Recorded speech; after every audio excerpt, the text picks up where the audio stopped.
या कार्यक्रमाचे प्रायोजक आहेत सेंट अँजेलोस कम्प्युटर एज्युकेशन. श्रोते हो नमस्कार, मी उत्तरा मोने आज आपल्यासाठी घेऊन आलीये माहिती तंत्रज्ञानाच्या नव्या वाटा. मुळात चौकटी बाहेरचं आयुष्य जगण्याचा विचार फार कमी मंडळी करतात, पण दिवसेंदिवस आपल्या समोर येणाऱ्या संधी पाहता थोडीशी वेगळी वाट चोखाळणं केव्हाही चांगलंच.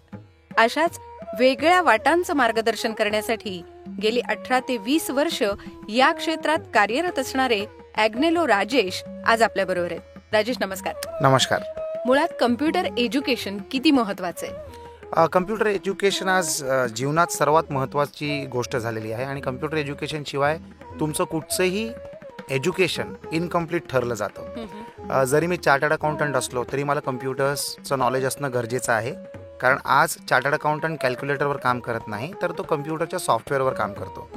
जर मी इंजिनियर असलो तर मला ऑटोकॅड आलं पाहिजे. म्हणजे ते दिवस गेले ज्यामध्ये मी मोठे मोठे बोर्डांवर कागद लावून हाताने फुट रूलर घेऊन ड्रॉइंग करायचो, तर तसं शक्य नाही आहे. तर त्यासाठी सुद्धा तुम्हाला कम्प्युटर्स लागतात. मग सिव्हिल इंजिनियर असो, डॉक्टर असो, चार्टर्ड अकाउंटंट असो, प्रत्येक क्षेत्रामध्ये प्रत्येक नॉलेज मागे सर्वात महत्त्वाची आणि सर्वात मजबूत जर बॅकबोन असेल तर ते आहे इन्फॉर्मेशन टेक्नॉलॉजी किंवा कम्प्युटर एज्युकेशन. ह्यामुळे आज जर तुम्ही पाहायला गेलात तर प्रत्येक क्षेत्रामध्ये प्रत्येक करिअरमध्ये एक प्रामुख्याने मोठा सिलेबस इन्फॉर्मेशन टेक्नॉलॉजीचा जोडला गेलेला आहे आणि प्रगती ह्यामुळे होत चालली आहे. कारण जरी मी ॲनिमेटर असलो, समजा जर मी ग्राफिक व्हिज्युअलायझर असलो, डिझायनर असलो, जर मला डिझायनिंगमध्ये जरी इंटरेस्ट असेल तर माझं जे इमॅजिनेशन आहे त्याला ॲक्च्युअल रियालिटीमध्ये कन्वर्ट करण्यासाठी मला कम्प्युटर फार उपयोगी पडतो. आजच्या तारखेमध्ये असे सॉफ्टवेअर्स आहेत की जे तुम्ही स्वप्नात पाहू शकता त्या चित्रकलेला तुम्ही कम्प्युटरच्या मदतीने अक्षरशः कम्प्युटरवर दाखवू शकता. तर हे सगळं आज शक्य झालेलं आहे फक्त कम्प्युटर एज्युकेशनमुळे. म्हणून मी नेहमी म्हणतो की कुठचंही करिअर तुम्ही काहीही निवडा, पण त्याला पूर्ण करण्यासाठी computer education is compulsory, it is mandatory. तुम्ही BA, BCom, BSc करताय, मग त्याबरोबरच माहिती तंत्रज्ञानाच्या क्षेत्रातली आणखी एक पदवी घ्या. BCA in software through Saint Angelo's computer education. Global career साठी सुयोग्य संधी. Saint Angelo's. संपर्क 9867864444. पूर्वी असं होतं की कम्प्युटर फक्त टाईप करता आलं आपल्याला की झालं, पण आता त्याचं महत्व बदलतंय आणि पुढच्या काळात ते आणखीन बदलणार आहे. हा पुढचा स्कोप जो आहे तो नेमका काय वाटतो? जेव्हा कम्प्युटरचं इंट्रोडक्शन झालं भारत देशामध्ये किंवा या जगामध्ये, तर लोकांनी कम्प्युटरचा वापर एका मॉडर्न टाईपरायटर सारखा केला. जसं टाईपरायटरमध्ये आपण पाहतो की सुरुवातीला मॅन्युअल टाईपरायटर आला, त्याच्यानंतर इलेक्ट्रॉनिक टाईपरायटर आला आणि त्यानंतर कम्प्युटर आला. मग कम्प्युटर्समध्ये प्रगती होत गेली आणि कम्प्युटर्सना फक्त एक टाईपरायटर, एका मॉडर्न इलेक्ट्रॉनिक टाईपरायटर सारखं वापरण्यापेक्षा मग लोकांनी त्याच्यामध्ये सॉफ्टवेअर डेव्हलप करायला सुरू केलं आणि त्या सॉफ्टवेअर्सच्या माध्यमातून आणि कम्प्युटर्सच्या मदतीने, सॉफ्टवेअर आणि हार्डवेअर्सच्या कॉम्बिनेशननी आजच्या तारखेमध्ये प्रत्येक काम, प्रत्येक क्षेत्रातलं काम आज कम्प्युटरच्या हार्डवेअर आणि सॉफ्टवेअर या कॉम्बिनेशनमुळे व्हायला लागलेलं आहे. म्हणून प्रगती ज्याला आपण म्हणतो, टेक्नॉलॉजिकल डेव्हलपमेंट ज्याला आपण म्हणतो, ते घडायला सुरू झालं. आणि पुढच्या काळात कसं असणार आहे? याचं प्रमाण वाढत जाईल. समजा सुरुवातीला याचं प्रमाण 10% होतं, हल्ली समजा तुम्ही 75 किंवा 80% असेल. येणाऱ्या दिवसांमध्ये कुठचंही काम कम्प्युटरच्या मदतीशिवाय होऊच शकणार नाही. आजच्या तारखेला BSTच्या बसेसमध्ये सुद्धा कंडक्टर तुम्हाला मशीन्समधनं तिकीट्स देतोय. That is also small format of a computer, specifically design and specifically program for a particular performance. तो पण एक कम्प्युटरच आहे. तर जर तुम्ही बघायला गेलात तर एवढ्या साध्या गोष्टीमध्ये सुद्धा आज कम्प्युटरचा प्रवेश झालेला आहे. आता तुम्हाला थिएटर्समध्ये पिक्चर बघण्यासाठी सुद्धा थिएटरच्या रांगेत उभं राहून तिकीट घ्यायची गरज लागत नाही, तर तुम्ही स्वतःच्या घरी इंटरनेटच्या माध्यमातून तुम्ही सीट देखील सिलेक्ट करू शकता. विमानाची सीट किंवा थिएटरची सीट कुठे असावी, त्याचा काय नंबर असावं, याचा चॉईस देखील तुमच्या हातात आलेला आहे. आणि हे सगळं शक्य झालेलं आहे टेक्नॉलॉजिकल डेव्हलपमेंट इन IT मध्ये. तुम्ही BA, BCom, BSc करताय, मग त्याबरोबरच माहिती तंत्रज्ञानाच्या क्षेत्रातली आणखी एक पदवी घ्या. BCA in software through Saint Angelo's computer education. Global career साठी सुयोग्य संधी. Saint Angelo's. संपर्क 9867864444. वेगळ्या वाटाने जाणं हा विचार खूप कमी केला जातो आणि मग काय होतं की नेहमीचं जे शिक्षण आहे, आर्ट्स, कॉमर्स, सायन्स, म्हणजे 10वी नंतर साधारण त्या फॅकल्टीज निवडल्या जातात आणि मग पदवी घेतली जाते पण या व्यतिरिक्त काही वेगळ्या वाटा अशा IT किंवा कम्प्युटर्स याच्यामध्ये आहेत का? भरपूर चांगल्या वेगळ्या वाटा आहेत आणि आज प्रगती भरपूर झालेली आहे. प्रत्येक विद्यार्थ्याकडे एक स्पेशल क्वालिटी असते, त्याचं इंट्रोस्पेक्शन करणं फार गरजेचं आहे. जर तुम्ही पाहायला गेलात तर BA BCom आणि BSc 85% लोक या क्षेत्रांमध्ये ग्रॅज्युएशन करतात. यांना मी म्हणतो generic degree. This is not a specific skill set. हे तुम्ही ग्रॅज्युएट बनण्यासाठी करता. ह्या डिग्रीज तुम्हाला एका स्पेसिफिक करिअरसाठी डेव्हलप करत नाही. पण आजच्या तारखेला अशा वेगवेगळ्या ऑप्शन्स आहेत.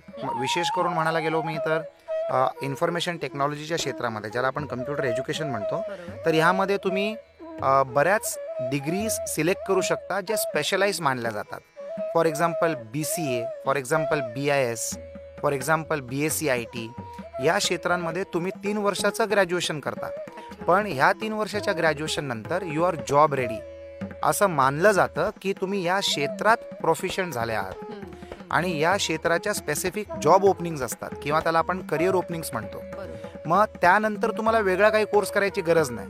जर समजा मी BCA करून बाहेर पडलो, 3 वर्षाचा BCA, it is a degree programme, तर I am immediately job ready. फक्त 3 वर्षा कोर्स केल्यानंतर मी जॉब रेडी असं नव्हे, तर पहिल्या वर्षानंतर सुद्धा मी पार्ट टाइम जॉबला देखील लागू शकतो.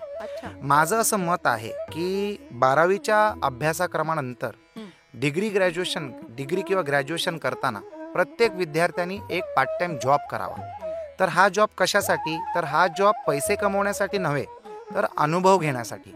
कारण जेव्हा तुम्ही शिक्षण घेता, क्लासरूम एन्व्हायरमेंटमध्ये जेव्हा तुम्ही शिक्षण घेता, त्या शिक्षणाचा वापर प्रोफेशनल करिअर ओरिएंटेड जॉबमध्ये आपण कसा आणता, हे खरं नॉलेज आहे.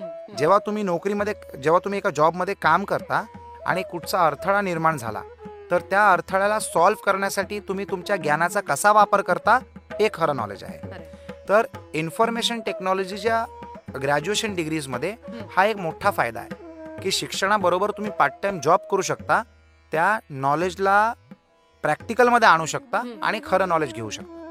तर that is a better option. नक्कीच. आणि मला वाटतं आज करिअरच्या या इतक्या वेगळ्या वाटा असताना नक्कीच याचा विचार सगळ्यांनी करायला हवा. म्हणजे व्यवसायाभिमुख शिक्षण जे आपण म्हणतोय की आपल्याकडे नाहीये, ते आता या पद्धतीने आपल्या समोर नक्की येऊ पाहत आहे. 100%. क्या आपको पता है अभी जो आप ग्रेजुएशन कर रहे हैं उसके साथ साथ IT में ग्रेजुएशन कर सकते हैं और बन सकते हैं डबल ग्रेजुएट सिर्फ 3 साल में. जी हाँ, सेंट एंजेलोस कंप्यूटर एजुकेशन में अपने हुनर के हिसाब से आप ज्वाइन कर सकते हैं BSc in digital media, BSc in networking या BCA इन सॉफ्टवेयर. सिर्फ एक जनरल ग्रेजुएट बनने के बजाय बन जाइए global IT professional. Saint Angelo's computer education यानी ग्लोबल करियर के लिए सही चुनाव. अधिक जानकारी के लिए संपर्क करें 9867864444. आता तुम्ही मगाशी म्हणालात त्याप्रमाणे नेहमीची डिग्री जी घेतली जाते ती डिग्री आणि तुम्ही मगाशी सांगितलं त्याप्रमाणे ही स्पेशलाइज्ड डिग्री, तर केवळ स्पेशलाइज्ड डिग्री घेऊनही आपल्याला पुरेसा आहे का? तुम्ही फक्त स्पेशलाइज्ड डिग्री सुद्धा घेऊ शकता. स्पेशलाइज्ड 12वी नंतर जर तुम्ही स्पेशलाइज्ड डिग्री जर घेतलात तरी तुम्हाला एक स्किल सेट मिळतं. किंवा समजा जर मी एक रेग्युलर कॉलेज करतोय, मी एक BCom ची डिग्री परस्यू करतोय किंवा BSc किंवा BA ची डिग्री परस्यू करतोय, तर त्याबरोबर देखील तुम्ही अशा स्पेशलाइज्ड डिग्री जॉईन करू शकता. म्हणजे 2 डिग्री एकाच वेळेला मिळू शकतात? हो. आता ड्युअल क्वालिफिकेशनचा जमाना आहे. रेस 2 कंपनीजमध्ये किंवा 2 प्रोडक्ट्समध्ये नाहीये. आजच्या तारखेला जगामध्ये रेस आहे 2 व्यक्तींमध्ये.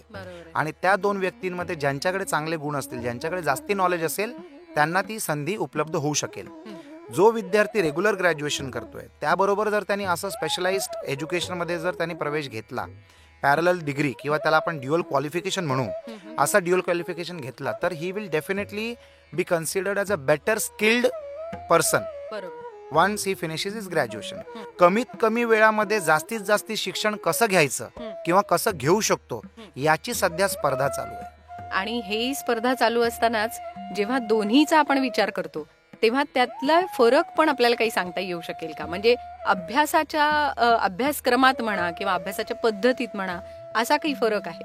अभ्यासक्रमामध्ये असा फरक आहे की रेग्युलर तुम्ही ज्या डिग्रीज घेता त्यामध्ये तुम्हाला थिओरिटिकल भरपूर अभ्यास करावा लागतो.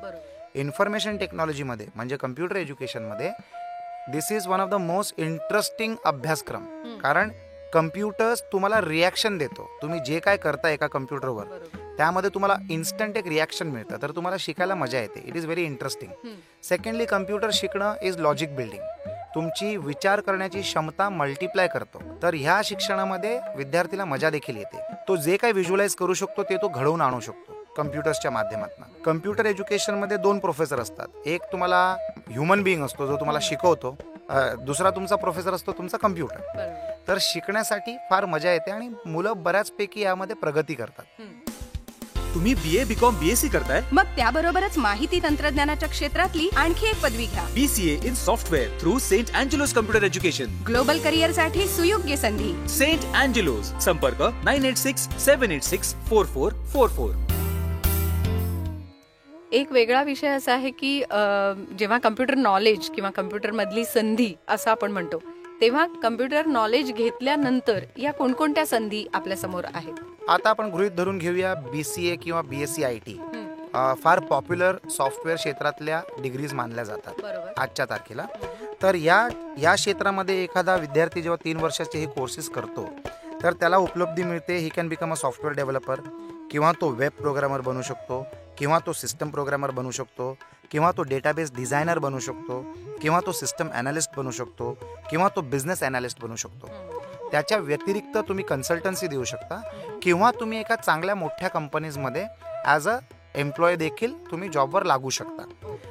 इन्फॉर्मेशन टेक्नॉलॉजीच्या क्षेत्रामध्ये एका एम्प्लॉयला ज्या वेगाने प्रगती मिळू शकते, एवढ्या फास्ट वेगाने प्रगती असणारा दुसरा कुठचाही क्षेत्र मानला जात नाही. तर there are fantastic opportunities available in software industry in information technology. आजपर्यंत तुम्ही इतक्या विद्यार्थ्यांना तुमच्या संस्थेच्या माध्यमातून सुद्धा शिकवलेलं आहे, तर अशी काही उदाहरणं सांगता येतील का की ज्यांना वाटत होतं की आपण काही करू शकतो की नाही, असे प्रश्न त्यांच्या पुढे होते, पण त्यांनी खूप छान प्रगती केली केवळ या अशा प्रकारच्या शिक्षणाने? तर अशी काही उदाहरणं आम्हाला सांगा ना. आम्ही साधारणतः 3 लाख विद्यार्थ्यांना पाहिलेलं आतापर्यंत 18-20 वर्षांच्या कालावधीमध्ये. आणि मी असं पाहिलं की जे हुशार विद्यार्थी असतात, जे अकॅडमिकली ब्रिलियंट असतात, ते तर सक्सेसफुल होतातच, पण ज्यांना अकॅडमिकली ब्रिलियंट नसतात किंवा ज्यांचे मार्क्स इम्प्रेसिव्ह नसतात, अशा विद्यार्थ्यांना देखील मी भरपूर प्रगती करताना पाहिलेलं आहे. कारण information technology by itself is a qualification, by itself is a syllabus, by itself is a technology. आणि त्यामुळे जे विद्यार्थी अकॅडमिकली जरी थोडेफार कमजोर असले तरी ते या क्षेत्रामध्ये बऱ्यापैकी शाईन होऊ शकतात.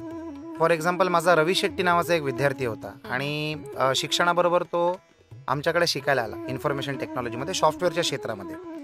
शिकता शिकता तो एवढा व्यवस्थित डेव्हलप झाला की येणाऱ्या काही वर्षांमध्ये तो न्यूझीलंडला शिफ्ट झाला.